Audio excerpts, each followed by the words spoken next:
बोलिए प्रेम से श्री सद्गुरु महाराज की जय। श्री सद्गुरु महाराज की जय। श्री सद्गुरु महाराज की जय। ध्यान मूलम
सर्वत्र सर्वदा वर्तमान सद्गुरु महाराज जी के श्री चरणों में कोटि कोटि नमन। उपस्थित गुरुजन, धर्म प्रेमी सत्संगी बंधुओं, पूजनीय माताओं तथा भक्तिमती बहनों, सप्ताह ध्यान एवं संतमत सत्संग का आज दूसरे दिन द्वितीय पाली सत्संग में उपस्थित हैं। श्रवण कर रहे थे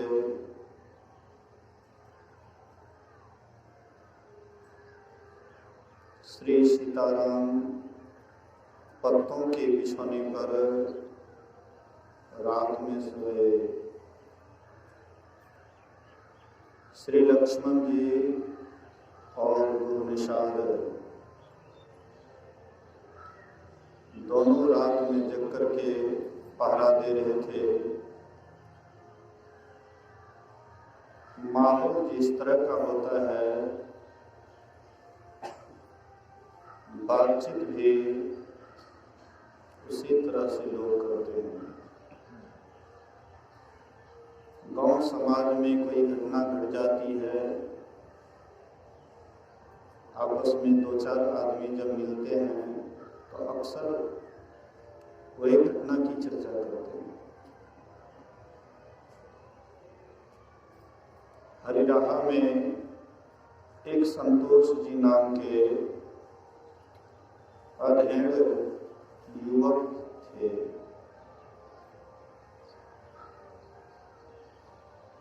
वे 1-1.5 साल 2 साल पहले हमसे दीक्षा लिए थे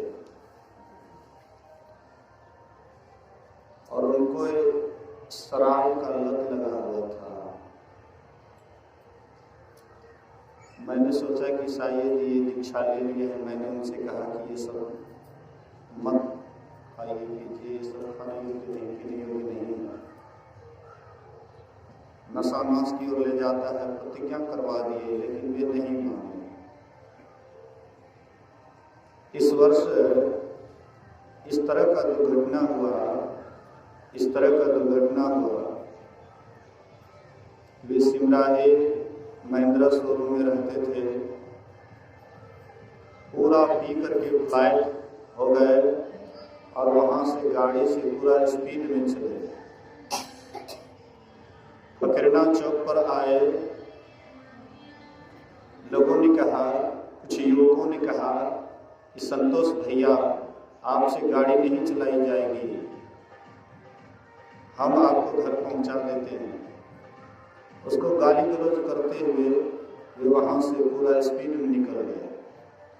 घर आने से पहले ऐसी दुर्घटना घटती है कि गाड़ी खेत में चला जाता है और अपना ऐसे गिरे, पूरा स्पीड में गाड़ी था, तुरंत उसको ले गए विराटनगर, वहाँ पर इलाज होता है। इसके बाद फिर 10-12 रोज के बाद सुपौल बाजार में मिथिला हॉस्पिटल में भर्ती किया गया और कल 10 बजे उसका देहांत हो गया, वे शरीर छोड़ दिए।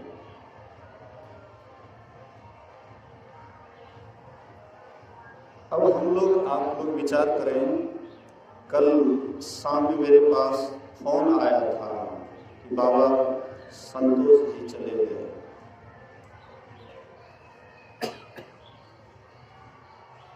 अभी वहां पर पूरा हरिराहा में मातम छाया हुआ है, सबके सब उदास हैं। सरस्वती पूजा का समय था, लोग बड़े उत्साह से गा बजा रहे थे, लेकिन ये घटना घटी तो सबके सब मायूसी, सबके अंदर मायूसी छा गई। बड़ा होनहार युवक थे, बढ़िया प्रतिष्ठा था उस गांव में, लेकिन देखिए, तो मेरे कहने का ये आशय है कि जिस तरह का घटना जहाँ घटती हैं तो सबके ऊपर वही छाप रहता है। तो यहाँ पर भी भगवान श्री राम को राजगद्दी मिलने वाली थी और उसको वनवास मिल जाता है। जो सब दिन कोमल सैया पर सोने वाले थे वे आज पत्ते के बिछौने पर सोए हुए हैं। यह देख करके गोहनिषाद को बड़ा दुख हुआ। कैकेयी को ऐसा नहीं करना चाहिए।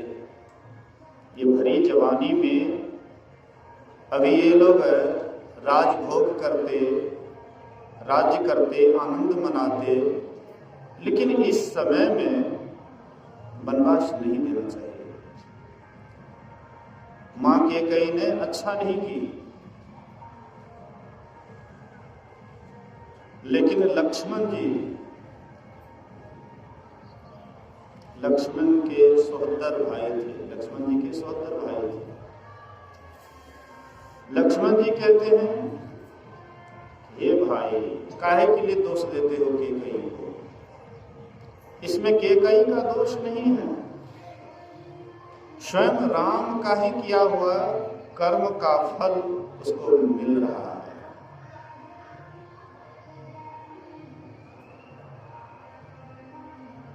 अब कोई दुखी है और आप कहिए कि तुम्हारे कर्मों का फल मिल रहा है, किसी का स्वास्थ्य गड़बड़ हो जाए या कोई दुर्घटना घट जाए और उसके सामने में ही आप कह दीजिए कि आपने जो ये किया है आपके कर्मों का फल है, तो उसको बड़ा दुख होता है और उसमें थोड़ा सा आह भर दीजिएगा तो कहेगा नहीं, बढ़िया, हमारा हितैषी आदमी है। लेकिन वहां पर लक्ष्मण जी कहते हैं कि हे भाई, अरे कोई किसी को सुख दुख नहीं देता, सबको अपने ही कर्मों का फल भोगना पड़ता है। भगवान राम भी जो कर्म किए हैं उसका कर्म फल उसके सामने में है, कि किसी का थोड़े दिया हुआ है। काहुन को सुख दुख कर दाता, कोई किसी को सुख दुख नहीं देता है, सबको अपने ही कर्मों का फल भोगना पड़ता है। भगवान श्री राम ने ऐसा कौन सा कर्म किए कि जिसके कारण भगवान राम अभी पत्ते के बिछौने पर सोए हुए हैं, आगे चल करके पत्नी के विरह में बन बन भटकते हैं? आखिर कौन सा कर्म किए थे? तो रामचरितमानस को पढ़िएगा, उसमें लिखा हुआ है, सुखी हाड़ ले भागई स्वान निरखी मृगराज। कहते हैं सुखी हड्डी को जैसे कुत्ता लेकर के भागता है, वन के राजा सिंह को देख करके कहते इसी तरह से इंद्र को लाज नहीं हुई जब नारद बाबा तपस्या कर रहे थे और वे लगातार कुछ दिनों तक समाधि में बैठे रहे, ध्यान में बैठे रहे। इंद्र के मन में डर हो जाता है कहीं तपस्या करके मेरे राज्य को न छीन ले। इसलिए इंद्र सौसन्य कामदेव को भेजते हैं कि जाओ और नारद जी के तपस्या में विघ्न डालो, तपस्या भंग करो।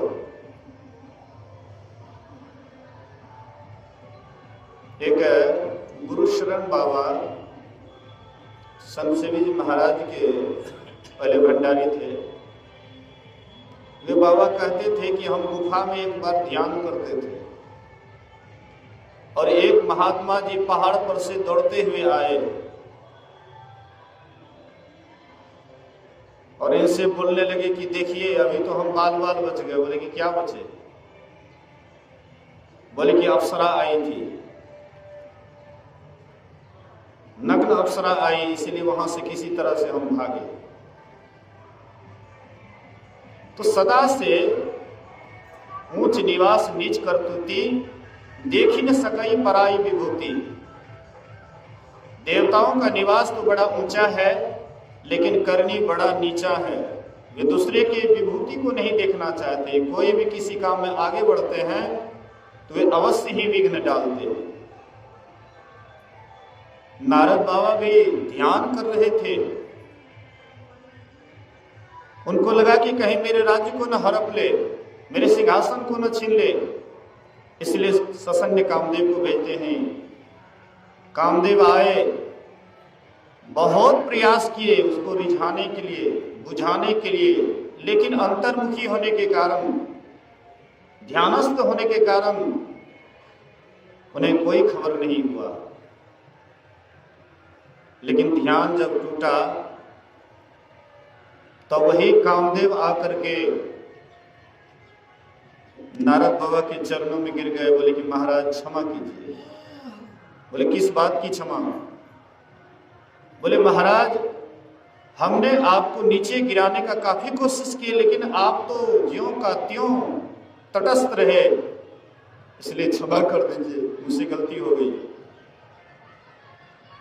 नारद बाबा कहते हैं तू कामदेव है? बोले हाँ महाराज। तो तुम मुझे गिराने की कोशिश किया? बोले कि हाँ, लेकिन मैं नहीं गिरा। बोले कि नहीं महाराज। इस बात से नारद बाबा को हो गया कि अब हम कामदेव को जीत गए।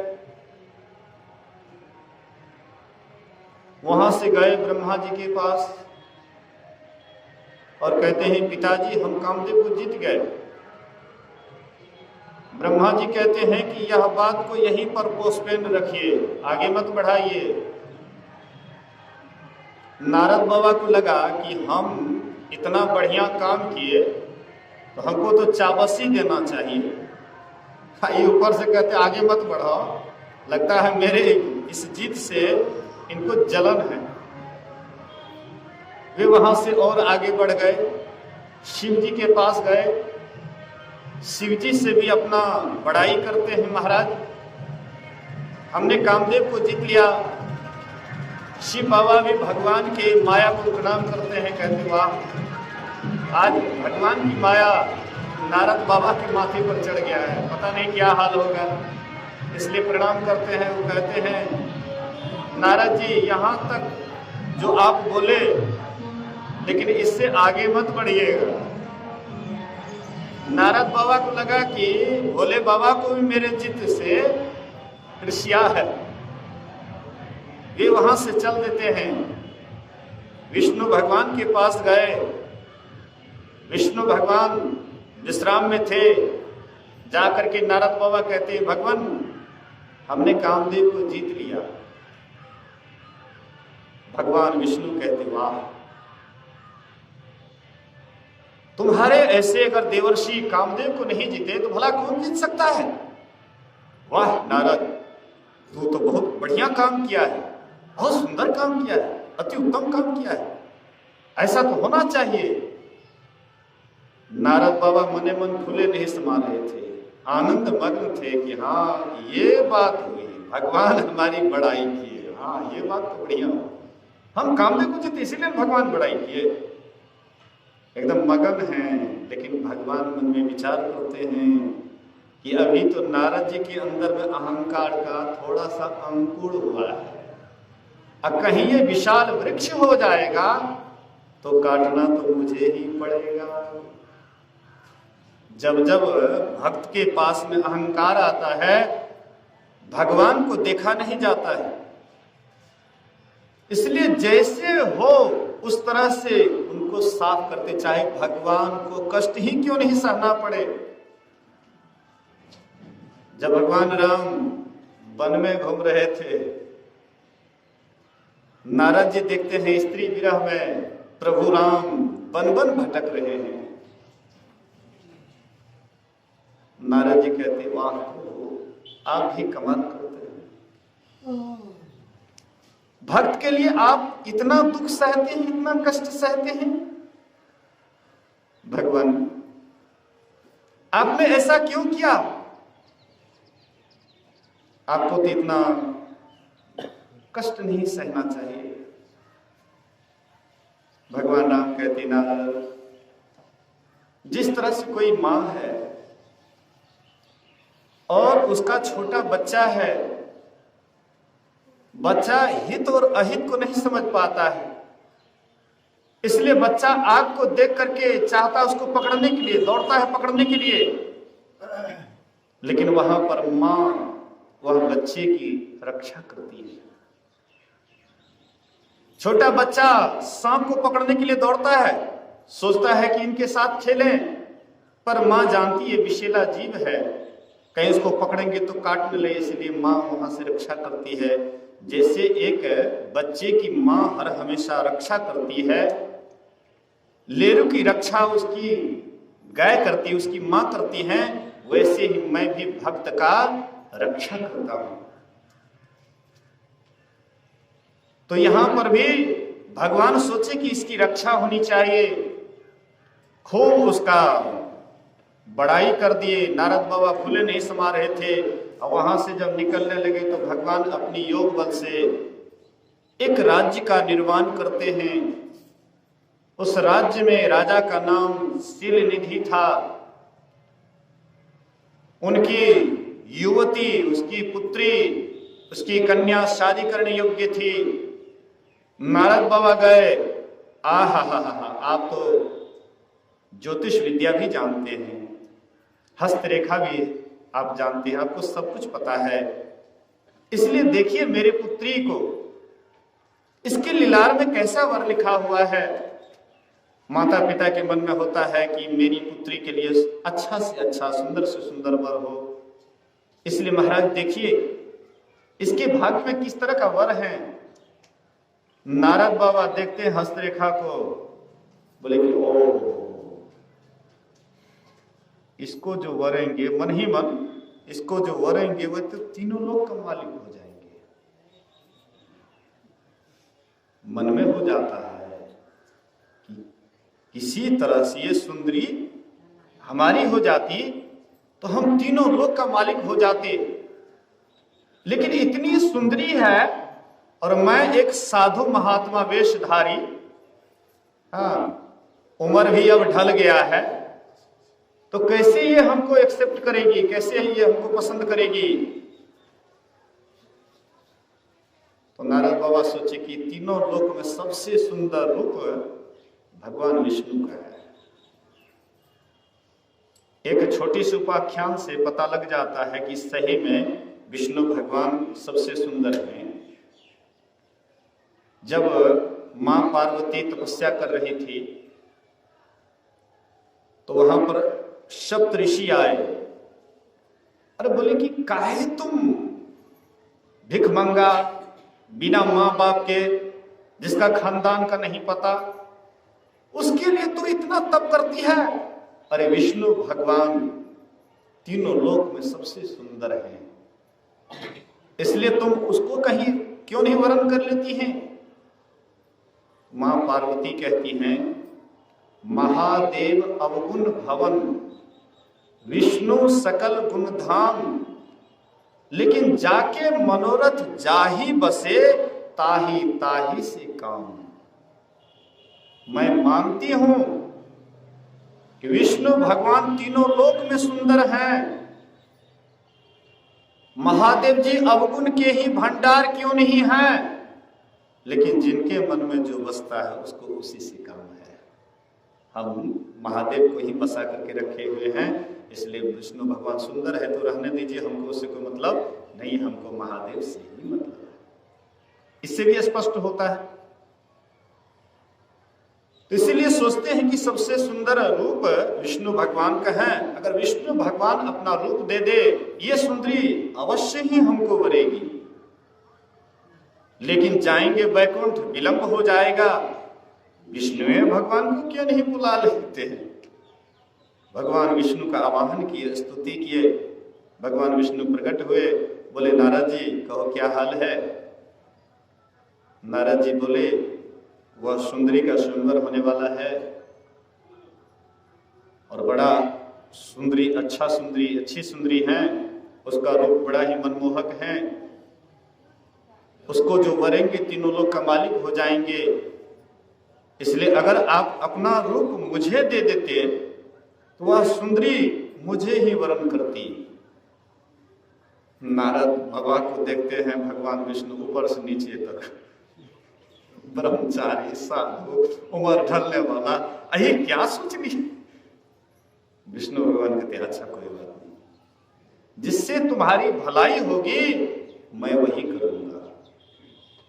कोई कोई काम हम आप करना चाहते हैं, करने में उतावला हो जाते हैं, लेकिन कभी कभी वह काम में रुकावट हो जाता है तो मन में बड़ा गुस्सा होता है, लेकिन बाद में लगता है कि यह काम रुक गया तो भले अच्छा हुआ, बाद में भलाई महसूस होता है। उस समय में भी नारद बाबा कहते हैं कि हमको अपना रूप दीजिए, बोले कि आपकी जिसमें भलाई होगी मैं वही करूंगा। तो विष्णु भगवान गर्दन से नीचे अपने जैसे बना दिए और ऊपर मुंह दे दिए बंदर का। तो कोई भी देखेंगे तो अपने शरीर को ही देखेंगे, मुंह को अपने से कैसे देखेंगे, दिखाई तो पड़ता नहीं है। नारद बाबा सोचे कि हाँ हम बिल्कुल एकदम सुंदर हो गए। वहां से गए, वहां जहां पर स्वयंवर लगा हुआ था, सुंदरी के हाथ में जयमाला घूम रही थी चारों तरफ। नारद बाबा एकदम आमने सामने होकर के सवा हाथ छाती करके एकदम मस्ती से बैठे हुए हैं कि ये सुंदरी मुझे ही वरेगी, लेकिन वह घूमती घूमते घूमते घूमते आगे बढ़ जाती है। नारद बाबा सोचे कि ओ शायद ही हमारे तरफ देखी नहीं बढ़िया से, हम कितना सुंदर है। हम आप भी अपने अपने चेहरे को देखें कि हम लोगों का चेहरा कितना बढ़िया है, कहीं हम अंदर से उसी तरह का तो नहीं है जैसे नारद बाबा परेशान थे भीतर से। अगर भीतर से परेशान है तो हम लोग भी वैसे ही हैं, समझ जाएं। केवल नारद बाबा के लिए ये कहानी नहीं है, ये सबके ऊपर ये कहानी लागू हो सकता है। नारद बाबा फिर आगे बढ़ गए, लेकिन वे सुंदरी उनकी तरफ नहीं देखी। अंत में होते होते उसी सभा में भगवान विष्णु नर रूप धारण करके, राजा का रूप धारण करके, मनुष्य शरीर धारण करके उसी सभा में बैठे हुए थे। वह सुंदरी जाति उन्हीं के गले में जयमाला लगा दी। लेकिन नारद बाबा के मन में हुआ ये हमको नहीं डाले। तो उधर से शिव के दो गण बैठे हुए थे, सब लीला देख रहे थे। अपना अवगुण अपना दिखाई नहीं पड़ता है, लेकिन और आदमी जो आपको हमको देखते हैं तो अब उसको बुझाता ओ ये किधर जा रहा है, दूसरे को महसूस होता है। जिनके अंदर में जो वासना सवार रहते हैं उसको नहीं बुझाता है, लेकिन दूसरे देखते हैं। तो वे लोग देख रहे थे सुरवे से, बोले कि नारद जी अरे यहाँ दर्पण तो नहीं है लेकिन बगल में पानी है, थोड़ा अपना परछाई तो देखिए कितना बढ़िया रूप है आपका।